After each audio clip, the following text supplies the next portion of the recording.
So why would you choose this over this, or even instead of this? With aisle after aisle of products to tempt us, it's the way an item is displayed that makes the critical difference between walking out with it or walking away. The reality is when you walk into a store, it's the display that does capture the attention. First, of course, there's the product itself. Then there's the packaging. But as they'll tell you here at Creative In-Store, just about as much thought, time and effort goes into the displays.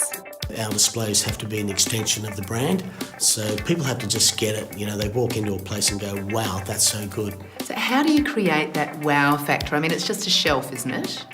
Yeah, it is, but it's got to reach out and bite you. It's funny, I always have a saying, see it, want it, buy it. And it's got to be that wow factor that will pull you over there. And wow is what this small Aussie company is providing for some of the world's biggest organisations.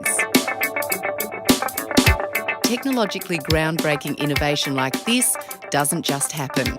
For seeds of ideas to make it from the design studio to the factory, Creative In-Store goes through, well, some pretty creative thought processes. It's a jukebox sort of piece, isn't it? Yeah, it's a bit of a retro feel. As I said, we just wanted to try and change the norm. So get away from that square box and allow consumers to get that wow factor in store. We always say that last 6 feet of sale is the most important, where you actually turn a consumer into a shopper.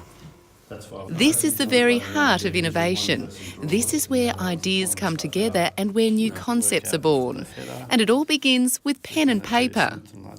What is it that makes a good design and a new concept? Where do you start?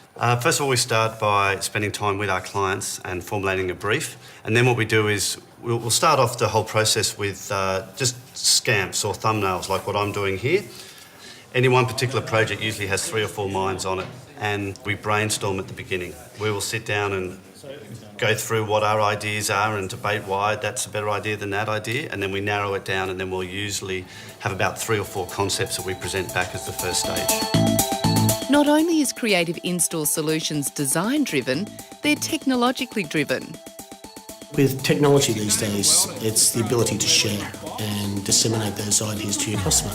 We wouldn't be able to do this at the moment if we didn't have the technology around. I mean, obviously with the internet, and to be able to share ideas, we can hook up with Skype with our UK designers, with our US designers, with our Chinese counterparts, and really start to blend the ideas in. How many countries can we see your displays in? I think I heard something the other day that we're in 110 countries. They're literally everywhere, Singapore or Thailand, or we've sold things to Vietnam, the Philippines, working on things in China at the moment, and that's going to be massive in the future, really is.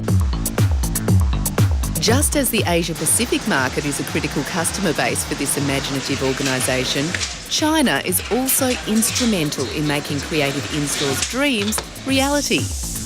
We're currently leading the way in digital technology, where all you have to do now is simply tap your phone and you get the latest digital technology. So you don't even have to download an app or scan anything? No, just tap your phone. Oh, it's amazing.